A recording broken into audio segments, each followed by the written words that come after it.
It's 10 p.m. in Banjul. This is the News Hour, 60 minutes of news reports and special features. At the top of the news this hour, the Gambia calls for the allocation of a United Nations Security Council seat to Africa. This as bickering among nations continues to stall long-delayed reforms of the world body. Nutritionists and other health experts converge to scrutinize contributions made by development partners to the Gambia's drive to ensure national food security and prevention of malnutrition. A wave of promotions sweeps across Fajara barracks, where over 400 newly promoted men and women under arms were decorated with insignias that match their new ranks. German Chancellor Angela Merkel hints at possible changes to Germany's response to the unprecedented flow of refugees and migrants uprooted by conflict and how it is being coordinated. And peace activists and Nobel Peace Prize hopefuls wait patiently for the announcement of the winner of the sought-after accolade. These and other stories coming ahead this next 60 minutes. I am your presenter, FATOUMATA NDURE.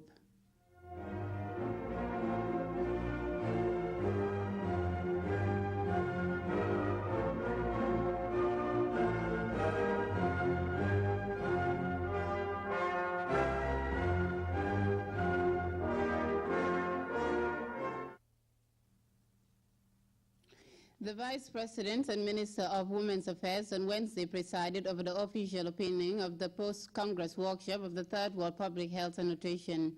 The interface, organized by Nutrition Without Borders, Medical Research Council, and Government of the Gambia, is expected to analyze the contributions of partner institutions to national efforts aimed at ensuring food security and preventing malnutrition. Khadija Tujalo reports on that. Nutrition takes center stage in the national health policy. Addressing it, the Minister of Health and Social Welfare stressed would contribute to the country's socio-economic development and the attainment of set development targets. Minister Omar Sy commended international agencies for joining forces with government to formulate strategies geared towards eradicating malnutrition. The meeting that brought together several international agencies provides a unique opportunity to discuss and formulate new strategies capable of eradicating maternal and child malnutrition. Representatives of some bodies dilated on some of their in-country activities. Assistance to maternal and child malnutrition has 1,300,000 direct beneficiaries. A total of almost 3,000 children have been rehabilitated of severe acute malnutrition in Crane, Obbase, and Soma. In Basse, more than 2,800 children, and in Soma, almost 200 children until now. Regarding education, 43,000 women have received training of food safety and hygiene. Top MRC officials hailed the long-standing collaboration between the government of the Gambia and the British research body. The main thrust of this particular collaboration is to identify the link between diet and diseases, with a view to preparing next-generation interventions to achieve their desired results. Vaccinations, of course, very important. Primary health care. Just giving the basic drugs well to children, that's incredibly important. What we call WASH, water, sanitation and hygiene, making sure that kids can be washed properly, that they live in a more hygienic environment. Sustainable agriculture, which our president is so enthusiastic about. Issues around food safety, which we've been discussing even just this very morning. Issues around food manufacture and bringing in the private sector. The European Union is a major financial contributor to the endeavor. The EU delegate said, with the phasing out of the MDGs, the EU is looking forward to new program activities for the country.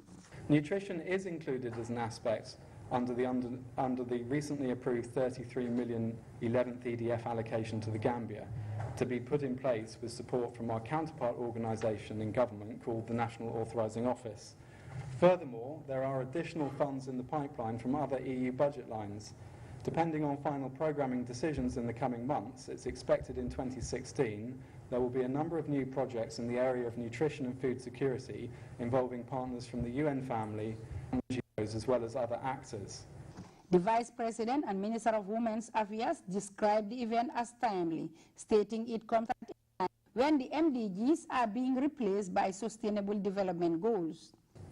This Congress also reiterates the fact that nutrition, as I said earlier on, is indeed a priority and will continue to be a priority considering the many challenging factors, including climate change, frequent international market shocks and financial crises that we faced over the years, all that affected nutrition. As you are aware, evidence is needed for the formulation of nutrition policies for sure, and programs, and that's why it's important to have research-based evidence, evidence-based research as we call it. And therefore, the white paper that will emanate from this Congress is critical and will help to inform, particularly us, the policymakers, our nutrition policy, health, myself, all the other sectors that are related to nutrition. Dr. Njai Sedi reiterated government's commitment to ensuring food and nutrition security for the Gambian populace, citing visions 2016, 2020, and 2025, which have a bearing on food security. We are cognizant of the fact that nutrition is not a sectoral issue, but rather a cross-cutting issue. Led the government of the Gambia, therefore, not only to recognize nutrition as an important pillar of national development, but also the establishment of the National Nutrition Agency under the Office of the Vice President for coordinatory purposes of nutrition and nutrition-related programs. Despite achievements over the years in the critical area of food security, statistics, she said, show that childhood malnutrition still remains a problem in the Gambia. Dr. Njai Sedi hailed the role of Nutrition Without Borders in parts of URR and LRR and other partners in the business of food security. The Congress is expected to come up with resolutions and recommendations all aimed at further strengthening efforts to build nutrition resilience in the Gambia. Khadija Tujalo, GRTS News. Over 400 newly promoted soldiers and officers of the Guards Battalion have been decorated with insignias that match their new ranks. The colorful ceremony held at Fajara Barracks comes hard on the heels of a similar ceremony at Yundum Barracks. Buba Sise reports on that. 472 officers, these men and women of the Republican National Guards Battalion, had been promoted to various ranks, had been held at the Fajara Barracks. The commanding officer at Guards Battalion, Major Abdullah Mane, congratulates the newly promoted officers on their various ranks and challenges them to relentlessly demonstrate the highest sense of discipline, loyalty, and commitment to duty. I'm pleased to inform this August gathering that all those recommended for this promotion this year were approved without reservation. It is therefore my conviction that these soldiers will live up to the expectation of their command.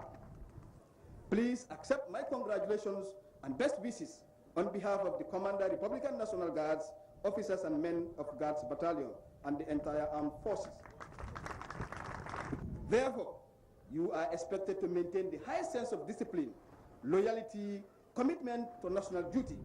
The Deputy Chief of Defense Staff, Major General Yakuba Drame, ably deputized the Chief of Defense Staff, Major General Usman Baji, describes the occasion as unique.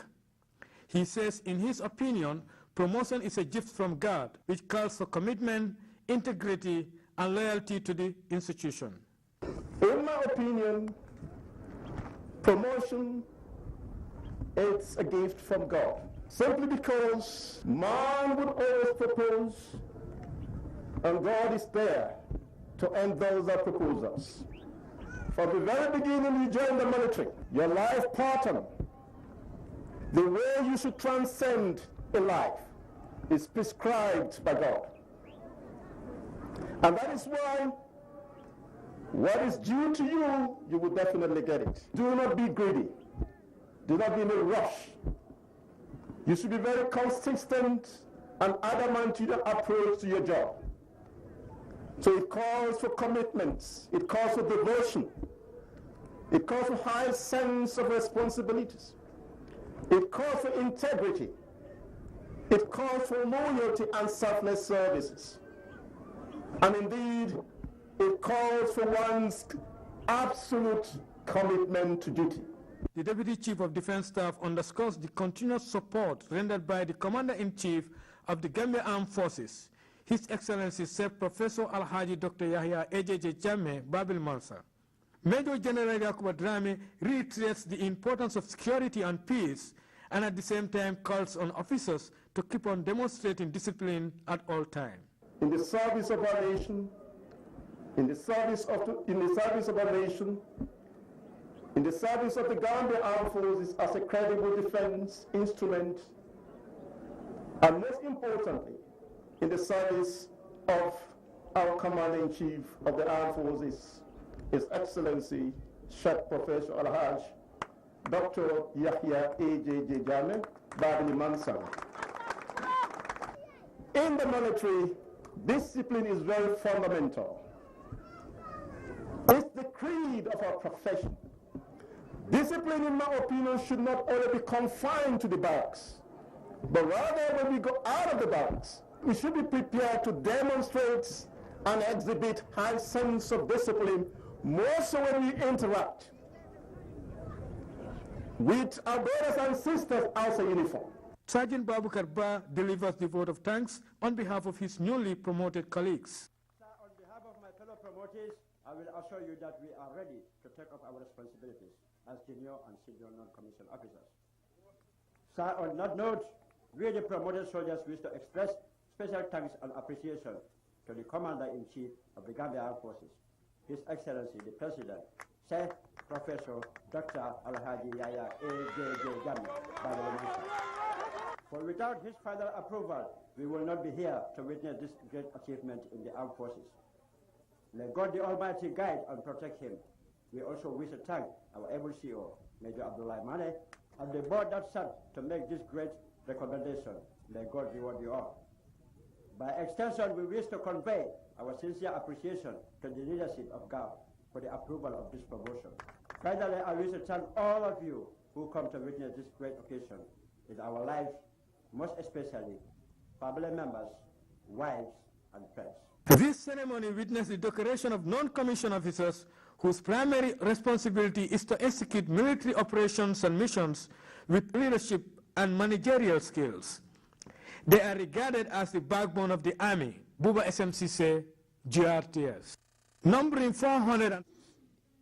Meanwhile, Recruit Intake 34A of Gambia Armed Forces will conduct a live-fire exercise at Lance Corporal Bojang Range in Birkama from Thursday the 8th of October to Sunday the 11th of October 2015. A news release from Defense Headquarters states that the general public, especially those residing around the range in Birkama, Kasakunda, Jalambang, and other satellite villages, are urged to go about their businesses and not to panic, but are equally advised to avoid the designated area during the period of the exercise. Meanwhile, the Gambia has been calling for long overdue reforms of the United Nations and the need to consider the plight of least developed countries. The call came at the 70th General Assembly of the United Nations in New York.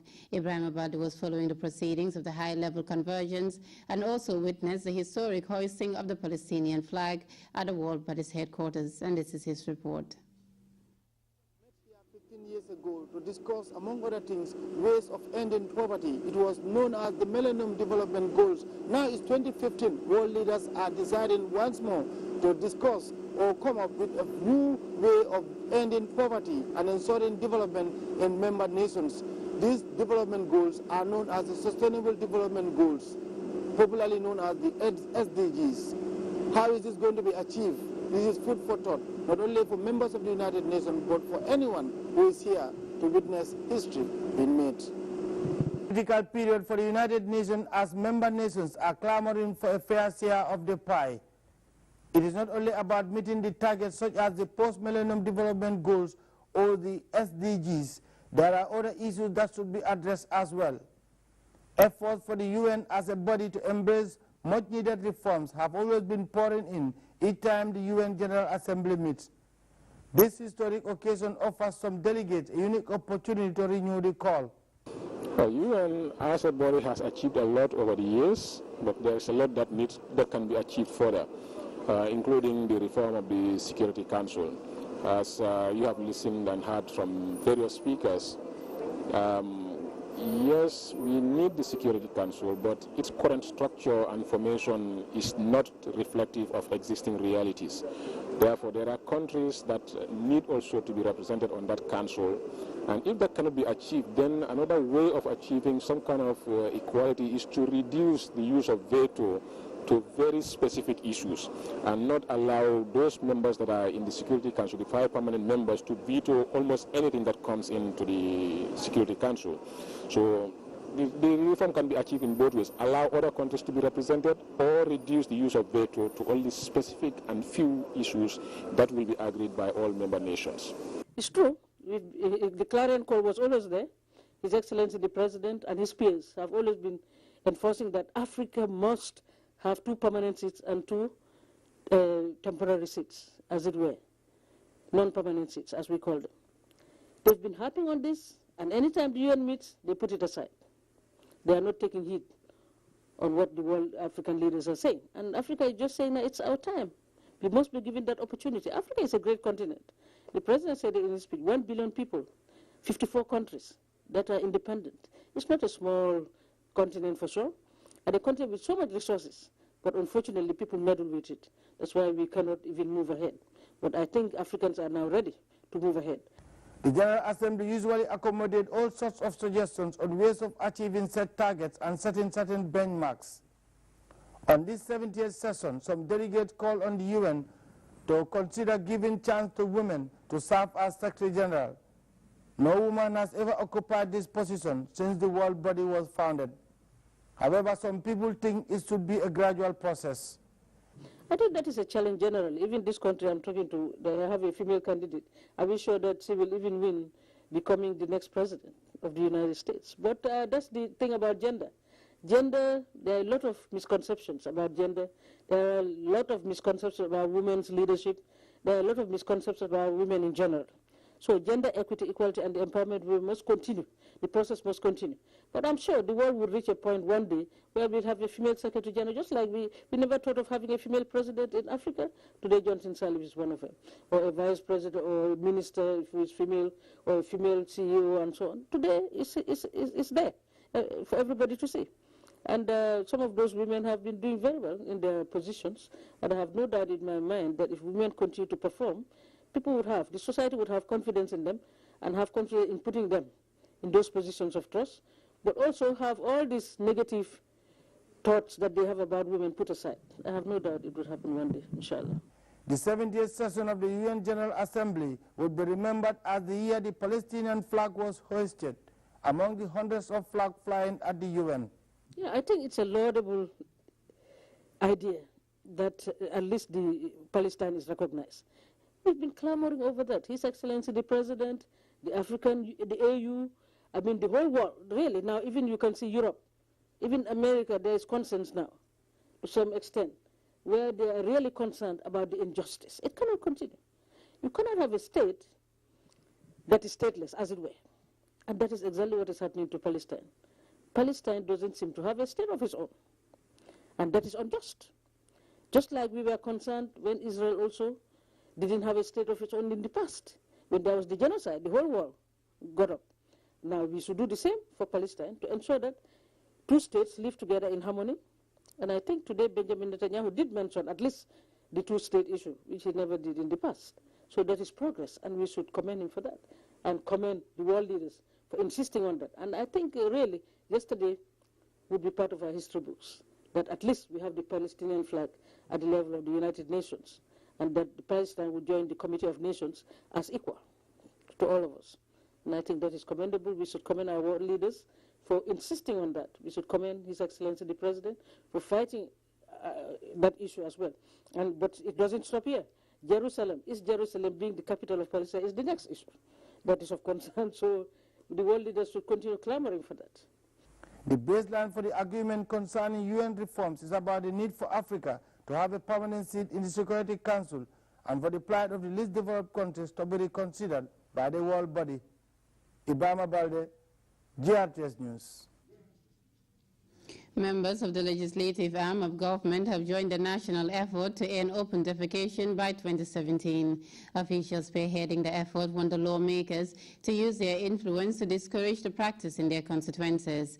Rohi Bitey has more on the awareness-raising workshop expected to arm the National Assembly members with the requisite information to turn the tide around. It was a day's training, but one considered to be crucial in the country's challenge to end open defecation by 2016-2017. The Gambia's initiative taken towards ending open defecation is reported to have been enormous, as the country, according to statistics, is at the moment 2% short of achieving the zero target. The declaration, which was signed by the president, according to officials, shows government's commitment to eliminating open defecation. Gambia has committed himself that by 2016-2017, we will end open defecation in this country. The declaration was sent to the Honorable to forward transmission to His Excellency, Sir Professor, who wasted no time and made a declaration within 3 to 4 days. So you can see how committed the country leadership is to country education. And we said we're going to make a declaration by 2016, but before 2015, the country was able to make a declaration, being being the first country in the African region to make an official declaration to end open defecation in the country. This is a big plus for the country. Open defecation, a negative behavior, experts say, does not only pollute the environment but also increase the rate of diseases such as diarrhea. Curbing these menace, they argue, will improve the health of the people.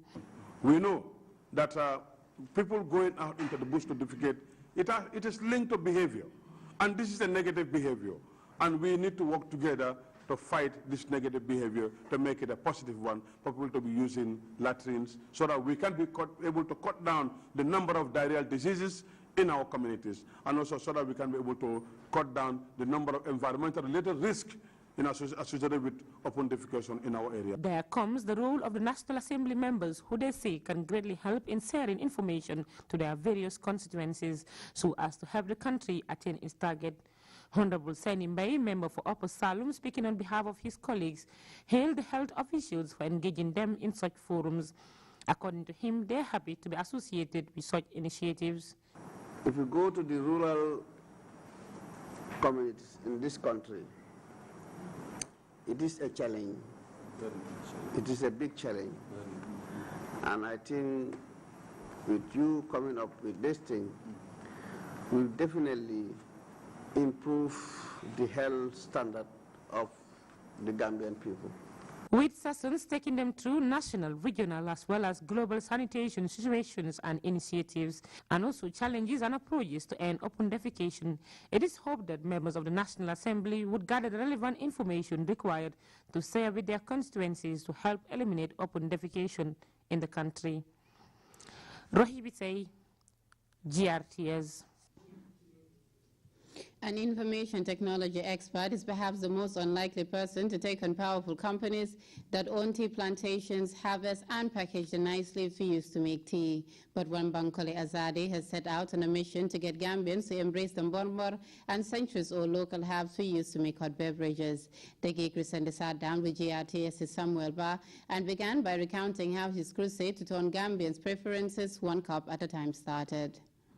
A while ago, I think it's about 3 or more years ago, I sat with some friends of mine. It was Dambel and Pajo, but Hewell on Caraba Avenue. And a kid was passing, one of these girls that have a tray of nana. And this was around 10 at night. We were just chatting and talking. And the kid came to sell nana. And I wanted the kid, to be able to go home, so I bought whatever else she had left there, maybe some $50 worth or something like that. And I was saying to them, like, why don't we drink our local teas here? And we all laughed about it. Nobody knew the answer. We all just dismissed the question after a while, and the conversation moved on to more important things. But it gave me the idea that, why don't I do an experiment and see whether it's only, I suspected that it was convenience. Like, if you want to do Kinkliba and Balmor, you have to make your way to one of the markets, Sarakunda Bakau, it's not in the supermarkets and the shops, it's not in a tea bag form factor, you have to boil it for a long time in the teapot and stuff. And I thought that, you know, put it in a tea bag and see whether people would be interested. So I went to the supermarket a few days later and I bought one of the imported teas that, you know, the tea bag is stapled. Removed the staple, emptied the tea from the tea bag, and then I ground some of the thing in a liquidizer and I poured it in, used a teaspoon, poured it in, stapled it again, and I gave samples to family and friends. And they were quite surprised that, you know, it was brewing and it tasted like murmur, and this was murmur I started with. Okay. So they were quite surprised, and so that gave me, you know, more inspiration to follow it further. I looked online, I found a machine that was reasonably cheap. It was about $1,000 plus another $1,000 worth of tea bag paper supplies. Okay. It was a manual machine. You know, it took a lot of time, but it was better than buying tea from the supermarket and emptying it out and filling it with my own. I ordered that and I made a few tea bags, started putting it in these plastic paper wrappers and stuff, and I was selling it. There's 20 tea bags in this. I'm selling it for $25. $25, and the response was still good. So that inspired me even more to look for a more automated solution that was higher volume. So eventually I invested in a machine that can do 10,000 tea bags a day. I haven't started doing 10,000 yet because I need to do more marketing, partly why I'm here. Okay. But once the orders start coming in, I believe the machine will be able to do 10,000 tea bags. And currently I do maybe up to 5,000 depending on demand. I'm supplying a few of the stores, Kaimat and other places. They buy tea for me, and I'm happy for that. And I'm hoping more people would start buying tea from me. But yeah, that's how it started. Now tell us about the products, the various products. Right, so currently I have Murmur. That's the one I started with first. It's the one in the green. Okay. Then I also have Never Die. The Never Die? Yeah, which is the moringa that everybody is talking about. I have Kinkeliba. Okay. And I have Wonjo as well. Wonjo has run out, unfortunately, but I also do Wonjo. And I have plans to include other flavors because basically anything that you can dry and grind and put in a tea bag and drink as a herbal infusion is something that I can get into. So this is how it started, but I was able to, you know, to move to fancy packaging, which I got just before the trade fair. I didn't get all the boxes, but I got a sample. I got about 100 boxes, and I was displaying it in this past trade fair. And the response was good. A lot of people buy this when they're traveling abroad as well. This is one of the authentic gifts from Gambia that you can get. You also want to talk to us about the general response from Gambians or people compared to the other brands that are imported. Okay, so I mean, a lot of people, they make the mistake that because it's in a tea bag, it should be 1 minute or something like that. It's not instant tea. It's still just your murmur. It's just ground and put in a tea bag. So if you want a good, taste, you need to leave it there for at least 5 minutes. I mean, on my box, I have instructions on how to brew it. Leave it there for add boiling water for 2 to 4 minutes is what I put here. But basically, the longer you put it there, the better it is. The other thing that people don't know is that you can brew more than 1 cup. With a single sachet. But obviously, it will again take longer. So what I do at home now is I get a flask. And I fill a flask up and I put, 2 tea bags in. And I leave it there for maybe half an hour, whatever. It takes a while longer. And then I pour it out. That I enjoy. And now, because it's hot, I thought iced tea. Why don't I try iced tea? And for me, it's quite using nice. Using the same product. So I make it as tea, and that's even better because it stays for longer. I just put it in there for a long time, let it cool, and then put it in the fridge. Then I add sugar whenever I want to drink it. And I find that I drink more liquid now using my iced tea than before. It was only water or soft drink. So I'm happy for that. That's another way that people can drink it. So whether it's summer or winter, when it's December, you can have it hot or in the morning if you're used to that. But when it's really hot, it can also be refreshing if you have it as iced tea. If you can't wait for it to cool, you can add ice cubes. How do you also go about getting the product itself from the bush? Yeah, so I go to the villages and I pay for labor. which is also helping to keep those people employed and occupied. So I pay them for every sack that they fill for me. Okay. Mbor is plenty around the Fonies, so I'm getting a lot of my Mbor from Foni. Kinkeliba seems to be all over the place. Never Die is also quite close. I have one supplier in Bruford that's supplying me all my Never Die. Okay. So yeah, that's also helping the local economy that I'm able to employ these people. They're now making more money than they would have made, you know, if it was just groundnuts they're growing or something. After the farming season, this thing can continue going on all year round, apart from the Mbor, which is seasonal. But Kinkeliba can be harvested for me because I want to keep it as fresh as possible. So Toyota does something that they call just-in-time production, and I would like to do something similar just to maintain the freshness of the stuff. So bring it in on demand, you know. After a while, when the demand starts to pick up, I will know how much tea bag I need to produce in a week, and I will get that amount, you know, dry it and prepare it for the week so that it's always fresh. I've color-coded them to make them easier. The green ones are the Mbor, the blue is Kinkeliba, the white is Never Die, and I have one here which is in pink. Red, white, blue, white, green. Purely Gambian. Mr. Banky, thank you very much for talking to GRTS, and we wish you all the best. Thank you. Thank you very much. Bankole Azadi there talking to GRTS's Samuel Ba. Meanwhile, members of the legal fraternity gathered on Tuesday at the High Court complex to bid Justices Emmanuel A. Amadi and Joseph E. Ekpala farewell. GRTS's Kumbaba was at a special session, and she now tells us how things unfolded. In acknowledging their valuable efforts and services, the Superior High Court of the Gambia bid farewell to Justice Emmanuel Amadi and Justice Ekpala of the High Court. The two high-ranking judicial officials have served in the judiciary across the length and breadth of the country. We are grateful to Justice Amadi, we are grateful to Justice Ekpala, today and tomorrow and forever, for spending their time with us, working with us, and working for us, the Gambia and its people. May I say that without a doubt, my lords have brought to the task of judging an acute sense of fairness and a great deal of empathy for and the understanding of the frailties of human condition. These two judges are said to have led their courts with integrity and contributed immensely to the progress and advancement of quality justice delivery in the Gambia. The legal fraternity in the Gambia owes it to itself to appreciate, to commend, and to celebrate those who have contributed positively to the development of the law, the economy, and the well-being of the Gambia. It encourages others to have something to look up to aspire to, and to be like them. And our pride and admiration for their work as judges of the High Court of the Gambia, and to thank them for their distinguished service to the Gambia, and for their great contribution to the development of our jurisprudence. They are an inspiration to the legal fraternity, as according to officials, they have rendered positive performance in meeting targeted goals for the advancement of the judiciary. You deserve our goodbyes because you were among the hardest working judges in the country.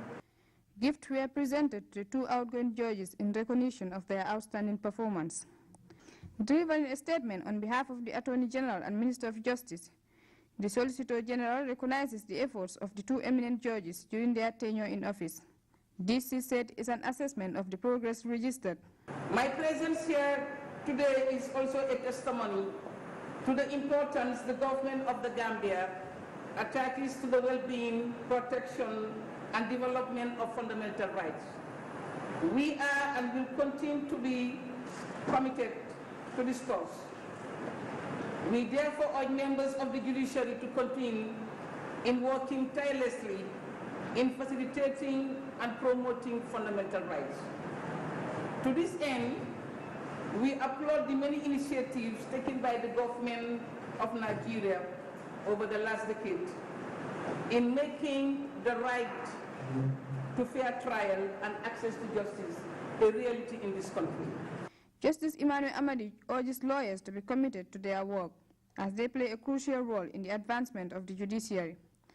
Fellow Judge Ipala also makes similar remarks. They will leave the Gambia after serving the country with altered dedication and professionalism. And these qualities will serve to enhance the growth of Gambia's judiciary long after their departure for their new assignments. Kumaba, GRTS News. Experts say gross domestic product could be reduced by 1.3%, whilst intellectual capability and preventable brain damage in children are expected to be more prevalent if consumption of iodized salt is not scaled up. The stark warning came during celebrations marking Iodine Deficiency Day by the National Nutrition Agency, UNICEF, and other stakeholder institutions. Babakar Kamara was at the Birkama commemorations, and he now reports. But the risk of lowered productivity with the adult workforce is high, which could result in the country losing an estimated 1.3% of gross domestic product. However, Mr. Chairman, let me also hastily add that since the publication of this report 12 years ago, the government of the Gambia has undertaken significant investments to address these concerns. It was that special gathering in observance of International Iodine Deficiency Disorder Day, held in the midst of stakeholders with that message of consequence regarding iodine deficiency. Proceedings of that fortitude in nature have that remarkable information of retarding human intellect and continues to threaten maternal mothers and children. Iodine is one of those micronutrients that are needed by the body. And when we say a micronutrient, these are things that are needed in small quantity. But when the body lacks it, it manifests itself in those conditions which I have just mentioned, especially with the pregnant women. It is a well-known fact that iodine deficiency has a series of diverse effects on the growth and development of people, and it's also known to be the most common cause of preventable mental retardation in the world. During pregnancy and early infancy, iodine deficiency can lead to irreversible effects. With a historic past of over 20 years, the national response towards iodine deficiency has the remarkable statistics beyond many developing countries.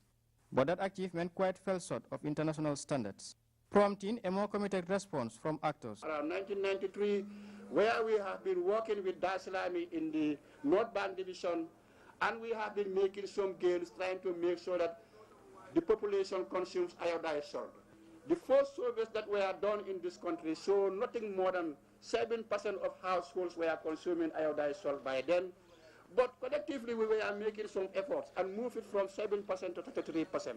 And today I am glad to stand in front of you to tell you that 76% of households in the Gambia do consume iodized salt. The 2003 Damage Assessment Report on Mineral and Vitamin Deficiency for the Gambia states that the country runs the risk of facing a reduction in the average national IQ level by as much as 10 to 15% due to the country's high national goiter rate at 20%.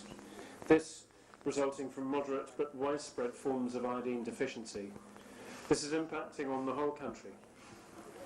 The report further estimates that moderate to severe iodine deficiency is present in all parts of the Gambia, of which approximately 63% of children suffer from. In addition, about 10,000 Gambian babies are born each year with intellectual impairment caused by iodine deficiency during pregnancy, while approximately 40 to 60% of the nation's children aged 6 to 24 are at risk of disrupted brain development. With iodine deficiency disorder said to be the leading cause of reduced intellectual capability and preventable brain damage in children, stakeholders armed with its devastating consequence are now challenged to increase household consumption by 90%. All of us here with our families are at risk of iodine deficiency and its consequences. Unless we know the causes, consequences, and preventive measures of iodine deficiency and adopt behaviors to prevent or control it, such as eating foods rich in iodine and using iodized salt in our cooking, we may find it difficult to combat its consequences.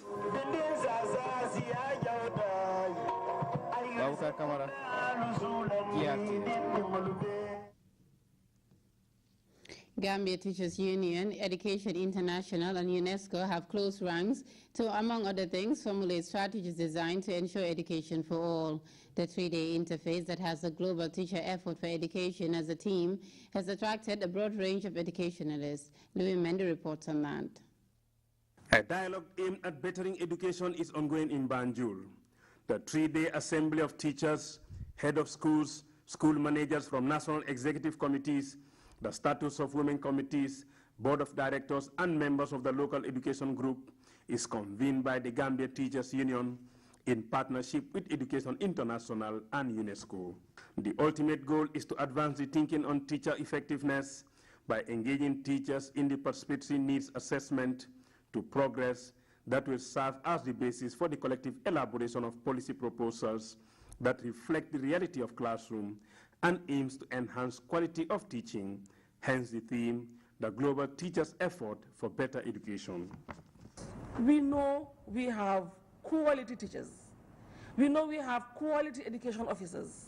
We know our partners are wonderful and marvelous.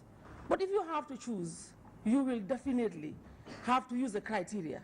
And it took us forever to use a criteria to be able to identify the participants we have today. Organizers wholly believe that one of the surest ways to advance the thinking on teacher effectiveness is to first of all identify not only what makes teachers effective, but also set the basis for teachers' definition of effectiveness, a topic and many others to be exhausted at this forum as the unionists and partners renew their commitment to better education in the country. I hope it's going to bear fruits that when we read them tomorrow will be very sweet, especially for our female teachers and the girl child. So, as we are advocating for gender equity, we want the playing field to be level. We have to do all we can.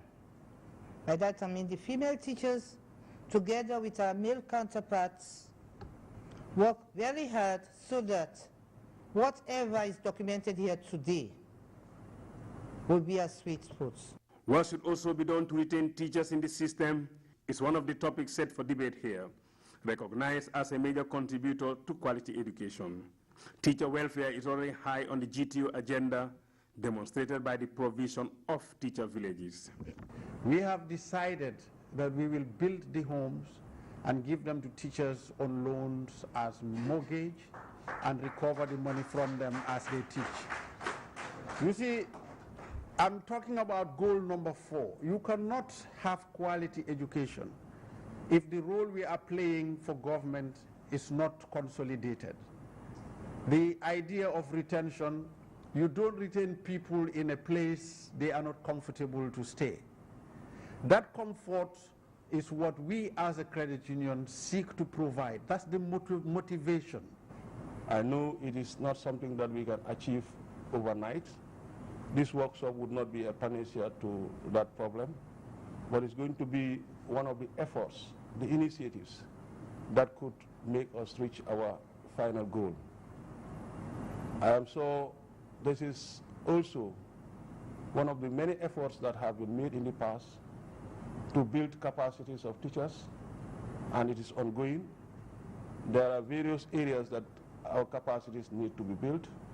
And since nothing is likely going to change in the promotion of education if teachers are left out, emphasize the importance of this seminar. The SDGs can have all the slogans. We have been hearing these stories, these promises. I have always said that there is a promise fatigue in education for all. 1980 was the target date for education for all. We did not achieve it. Then we went to Jomtien. We made a promise. We did not fulfill it. Then we went to Dakar. We made a promise. We did not fulfill it. Now we've gone to Korea. We have combined education and the climate change and other issues for 2030. Are we going to fulfill it? According to Fatuma, time is overdue educationists, teachers, and governments to fulfill the promise of access and quality education to children of the world. Our idea in this program is to give you the basic information that will steer you up to action, into thinking, into planning, into positive action, not necessarily by way of strike, but positive action by way of advocacy, by way of communication, by way, of course, of also improving your professional competence. So that at the end of the day, EI will be able to say, yes, something has certainly changed in Gambia. Yes, something has changed in Eritrea. Yes, something has changed for education and for the teachers and for the children of the world. This seminar is also designed to ginger up teachers and GTU so as to make them conscious of the mundane movements in the realm of education, thereby making them active recipients of the information about education. Louis Mendy, GRTS. We will be back with news from outside the Gambia after this break. Stay tuned.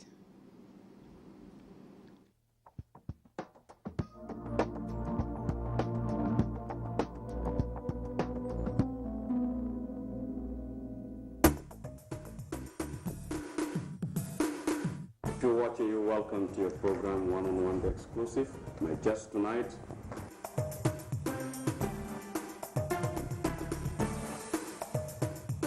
how many communities do you operate in the Gambia, or are you concentrated in? No, we do mobile clinics. So since I've been coming, we've been doing much. So we are I never go uninvited. Your Excellency, we would like to take this opportunity to thank you for granting us this interview and to congratulate you.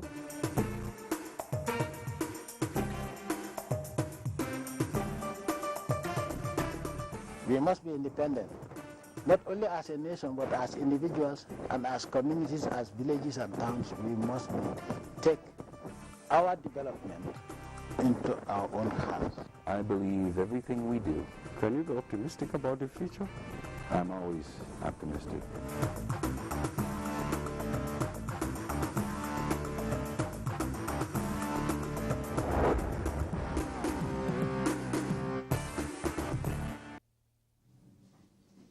Welcome back.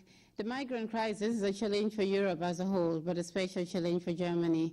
Authorities there are struggling to cope with some 10,000 refugees arriving every day, many of them fleeing conflicts in the Middle East. Now Chancellor Angela Merkel intends to change the way Germany's response is being coordinated. Let's look at this DW report for more on that.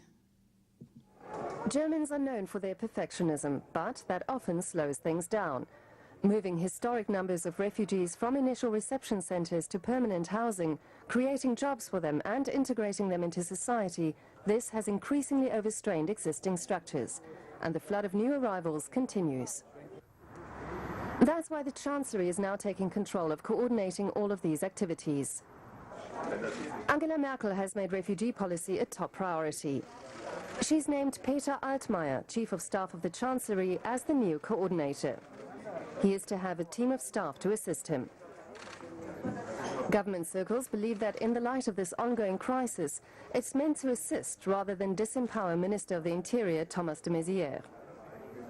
The overall political coordination has always been one of the Chancellery's central tasks. This topic is no different from any other, but because it has reached a certain scale, it had to be institutionalized. Angela Merkel is under a lot of pressure from a coalition.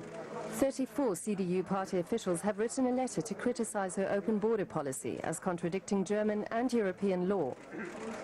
They demand a clear signal that Germany cannot take in any more people. But the Chancellor is staying her course. Her whole Chancellery is more and more closely tied to the refugee issue. It is the week in which the winners of the Nobel Prize are announced, and one that gets the most attention is the Nobel Peace Prize. That will be announced on Friday. But what does receiving it really mean to the winner? Last year's winner, Malala Yousafzai, has been lauded in most parts around the world for her push for girls' right to education. But in the country of her birth, Pakistan, opinions are less cherishable. We have more in this DW report. The Swat Valley, a Taliban bastion, and Malala's birthplace. These images come from a local camera team. Western journalists are not welcome, and one gets the feeling neither is Malala. There's no mention of her campaign for girls' rights, or her film, which had its gala premiere in New York a few days ago. Backed by Hollywood stars and accompanied by her father and friends, Malala expressed hope the film will reach a wide audience. After watching the film, it was so beautiful that it made me so happy that it can reach to many people and can inspire many people to come and join us. Karachi is Pakistan's biggest city and more liberal than the Swat Valley. If the film is shown anywhere in the country, it'll be here. The censorship board chief doesn't have problems with the film itself, but he says there are other issues. If security is a concern, that is not the job of the censor board. That is the job of the Home Department and the Interior Ministry. And they would have to, if they receive a threat or they say, hey, there is a threat and all that and everything, and they decide to do something with it, I can't really comment on that. Even Malala's autobiography, a bestseller abroad, is largely absent from bookstore shelves here. Booksellers say demand is low, and many think Malala has been disloyal. A quick survey of moviegoers also yielded few fans, perhaps because the women declined to be interviewed. Malala doesn't interest me. What they did to Malala was a real...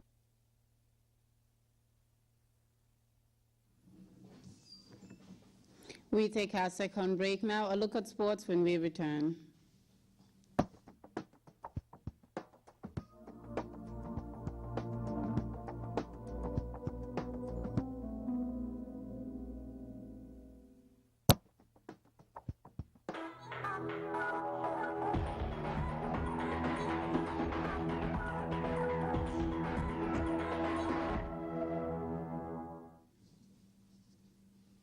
Welcome back.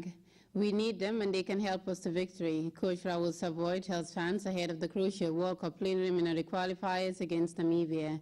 This after recalling two key actors in previous campaigns. Striker Mamoudou Cissé, alias Zico, and midfield supremo Tijan Jaite have been returned to the fold. Boubacar Senghor watched the team train at the Independence Stadium and reports the coach and players are hoping to repay the faith shown by the fans.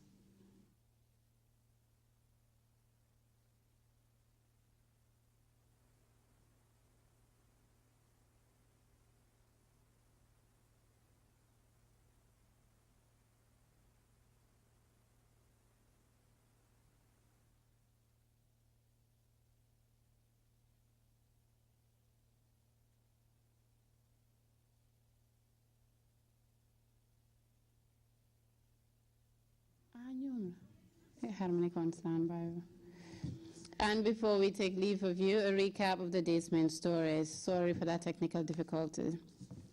The Gambia is calling for the allocation of a United Nations Security Council seat to Africa. This as bickering among nations continues to stall long-delayed reforms of the world body. Nutritionists and other health experts have converged to scrutinize contributions made by development partners to the Gambia's drive to ensure national food security and preventing malnutrition. A wave of promotions has swept across Fajara barracks, where over 400 newly promoted men and women under arms were decorated with insignias that match their new ranks. German Chancellor Angela Merkel is hinting at possible changes to Germany's response to the unprecedented flow of refugees and migrants uprooted by conflict. It has now been coordinated. And peace activists and Nobel Peace Prize hopefuls are waiting patiently for the announcement of the winner of the sought-after accolade. That was all in this edition of the news. Thanks for the pleasure of your company. Do stay with us. I was your presenter, FATOUMATA Job. From everyone on the news team, have a great evening.